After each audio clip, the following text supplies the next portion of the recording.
right. If you're new here, welcome. This is my second channel where I really just haven't done anything here for a long time, but welcome. Hello. This is a brand new series where I am attempting to improve my the way I make videos because I'm a little crap. And yeah, I mean, I've already said a bunch of filler words already.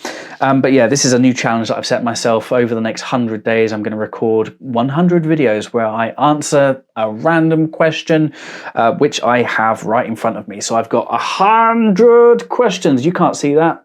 There we go, autofocus, thank you. 100 questions. And I'm going to do a random number generator. We're going to find out what questions the robots have for me, and I'm going to do my best to answer it as best and as entertainingly as possible. And hopefully, by the end of this challenge, after 100 days, I will be able to make videos and talk about Star Trek properly, which is to lift the curtain for a second and to tell you how I'm feeling. I've been doing Star Trek YouTube for 5 years on and off, and I've been writing content for nearly 20 years. I know there's not enough grey in my hair, but that is the case, and I'm sure this is the case for pretty much anyone who is a creative, anyone that writes. I am so on and off. It is laughable. So consistency is something that I'm trying to establish. I've been a Star Trek fan for over 30 years now at this point, and you know, I don't want to brag or boast, but I do know my way around the franchise. I don't know everything offhand. I'm not Larry Nemeczek yet, but the fact is that I can be at a pub and I can talk about Star Trek with my friends, and that's not a problem. But if I turn on a camera and I get this green screen monstrosity behind me, I just can't go. Just can't get it done, and it's really frustrating. So here we go. I'm going to hit the generate button on this random number generator, and it has not done anything. Why is that? Right, let's try this again. Here we go. All right, so my random number is 42. I mean, it's probably back to front, but you know, hey ho. 42.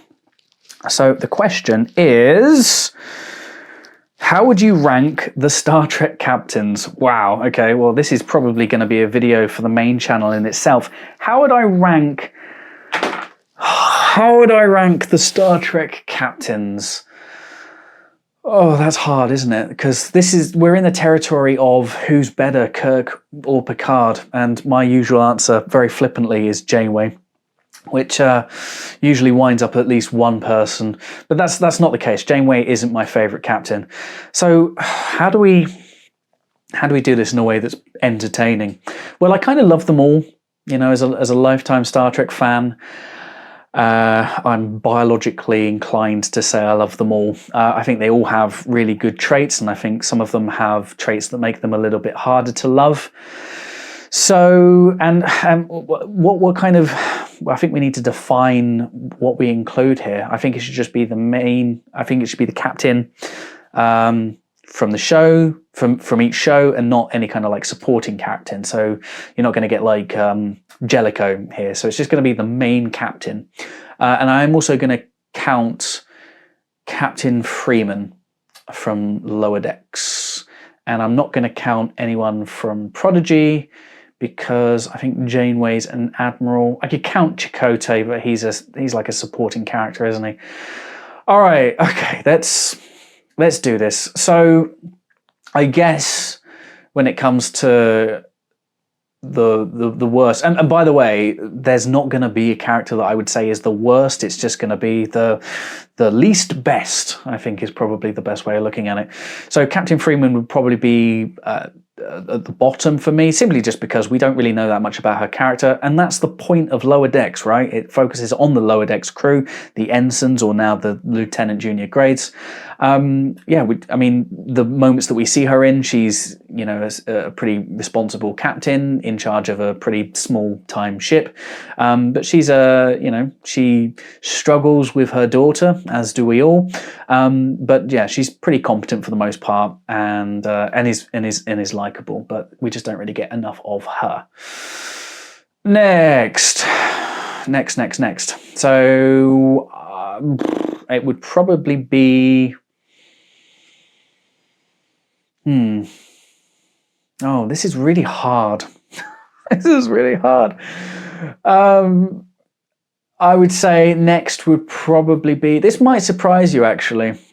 Next would probably be Captain Pike, specifically Anson Mount, Captain Pike from Strange New Worlds. And again, I have to just preface this and make it clear that I love Captain Pike. I love Anson Mount. He makes me very confused in my gonads. I think he's a really promising character, and he's a really kind of vibrant new hero in the Star Trek canon, something that I think we needed.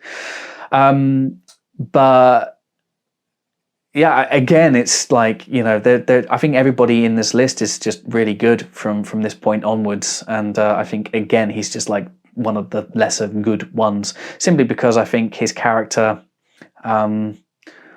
a lot was already kind of laid out for him in the beginning. Jeffrey Hunter only played him in one episode, but I think a lot of what his wants and needs were established very early on. And a lot of the character in this new iteration was established in Discovery. There are new wrinkles that have been added, but he is, for the most part, just he's kind of Captain Kirk with a little bit more of a,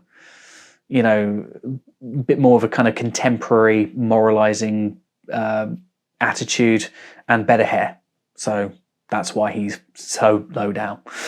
Next, it will be Captain Burnham from Discovery. Is she an overpowered character? Yes. Is she kind of just a little frustrating in that the spotlight's on her all the time? Maybe. I think that's probably because we've been spoiled with ensemble shows for so long, and I think what most people forget is the fact the original series, the spotlight was on Kirk. I know you had the secondary characters, but it was the Kirk show for the most part, unless you're watching, I don't know, the Galileo 7 or something. So I don't really have a problem with that. But she was kind of the whole show. She had her flaws just seemed kind of very manufactured and not particularly even really flaws that most people would say that they have. Sonequa Martin Green is a decent actor, although I feel like the emotion was kind of over-egged, and there are definitely critics of the character, and I'll get into that in more detail when I'm not so on the spot. But yeah, I can understand why people love the character. I can understand why people don't particularly vibe with the character. I never really understand people that say they hate the character. I don't really know where they're coming from, but hey ho, different strokes for different folks. But yeah, Burnham is where she is, and I'm pretty happy putting her there for the time being. Next, so yeah, I really should have just written this down so I could have defined it a little bit better. So we've got Picard, Kirk, Janeway, Archer, Sisko. Is there anyone else? No, let's just go with this. So next would be on this list would be Captain Archer. And obviously, again, it's quite difficult. I love Pike, and I love Archer, but he is where he is, I think, for a good reason. He's very much kind of prototypical Earth captain, where they didn't have a clue what they were doing, much like me. And yeah, it shows in the character. I've seen people criticize Scott Bakula for being quite wooden. I never really saw that. I always thought he was quite a theatrical character, quite a theatrical take, and I like that. I mean, me and a friend always joke that he has these really kind of exaggerated, jerky neck movements, and I like that. I mean, I'm sure there are people that don't, and if that's the reason why you don't like the character entirely, I mean, again, that's your choice. I do like the journey that he goes on from the start, where he's this very kind of starry-eyed, very optimistic captain, and then by season 4, he's just like, yeah, space ain't great. It's dangerous. Everything wants to kill you. Don't go there, by the way.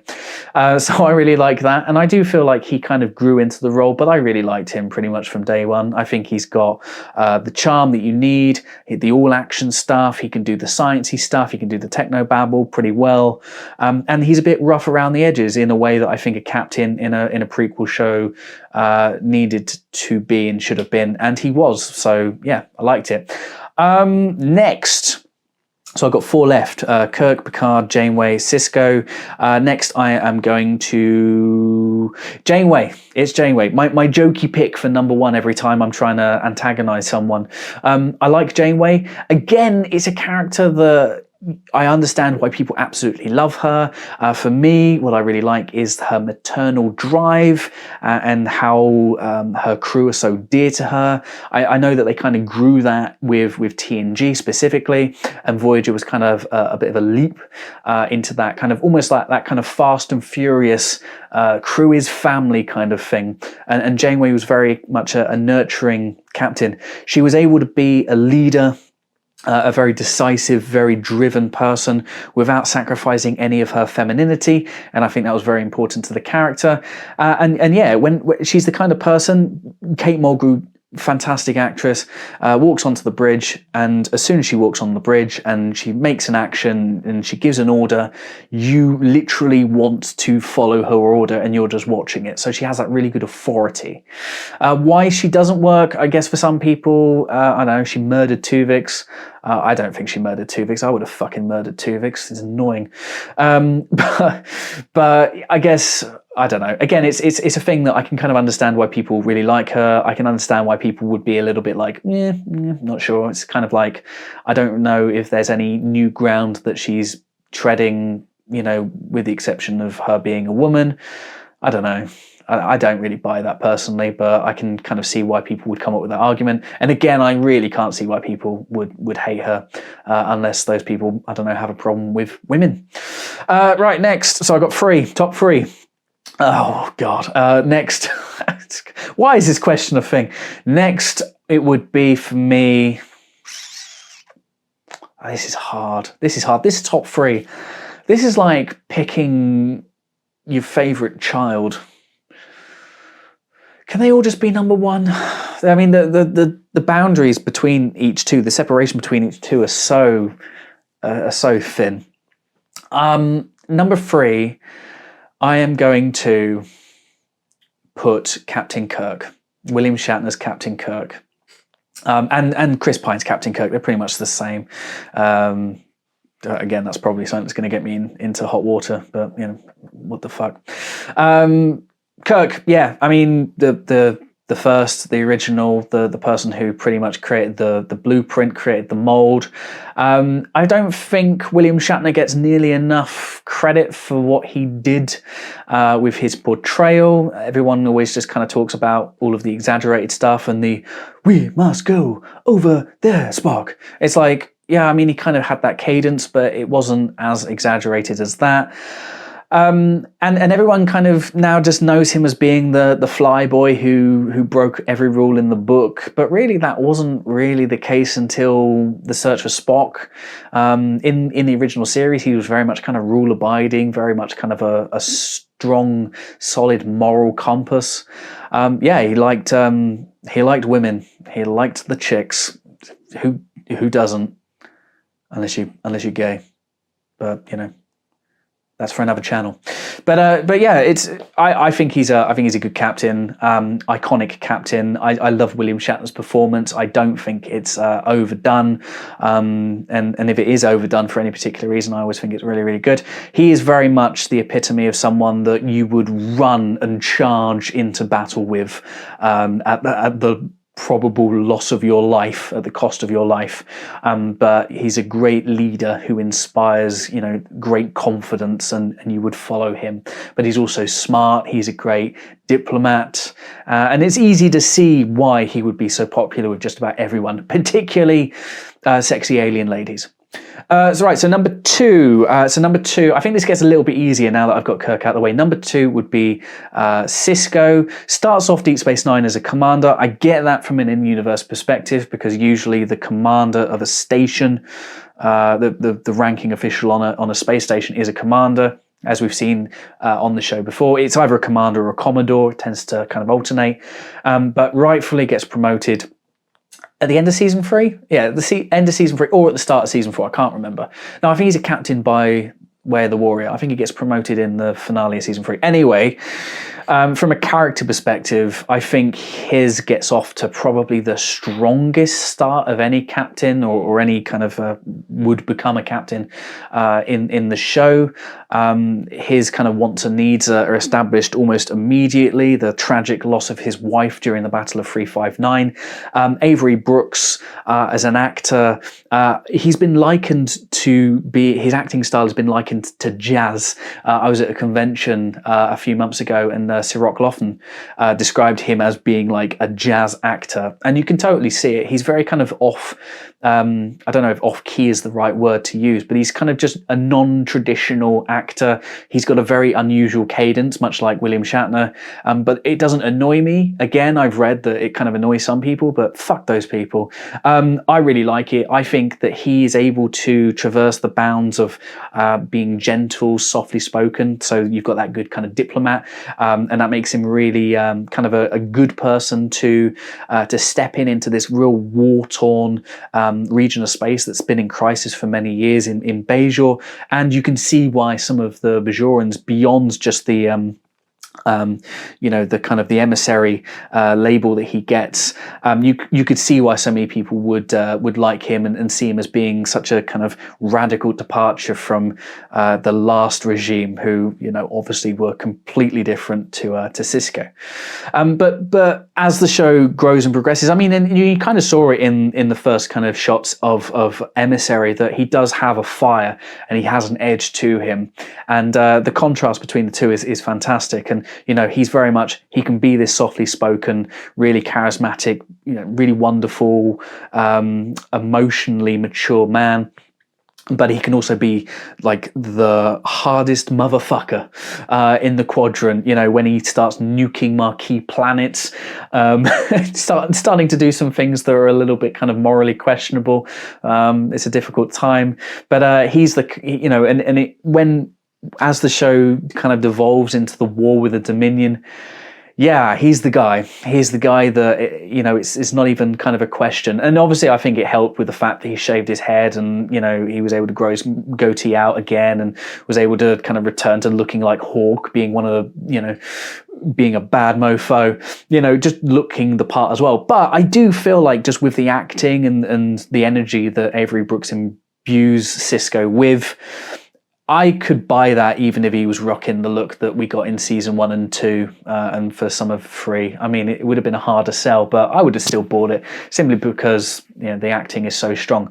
I think one of the reasons why I love Sisko so much and he gets bumped up, whereas some people might not have him so high, is because of his dynamic with Jake, the father-son dynamic. It means a lot to me now as a father. It meant a lot to me before.